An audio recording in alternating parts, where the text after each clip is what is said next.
Hey everyone, in this video I'm going to show you a step-by-step tutorial on how to delete a page in Google Docs that won't delete. If you're trying to delete a page in Google Docs and it simply won't disappear, you're not alone. What looks like a blank page is usually caused by hidden formatting, not a glitch. So first, go to the page you want to delete. As you can see, when you right-click on it and select the delete button, it won't work. So we're going to write something there.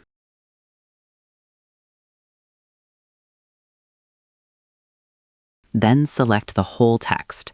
Right-click on it and select Delete. After that, once the text is removed, click on Backspace repeatedly until the page disappears. You can use the same technique all over again with another page to test it again. If nothing happens, that means the page isn't empty. It's being pushed down by formatting. Now click at the bottom of the previous page. Slowly press Delete repeatedly.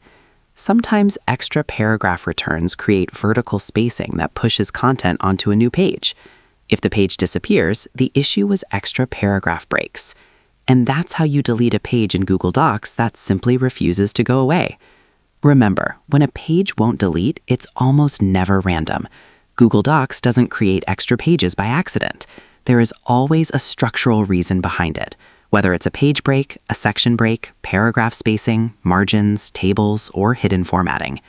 The key takeaway here is this: don't panic and don't start aggressively pressing backspace. Instead, slow down and diagnose the cause.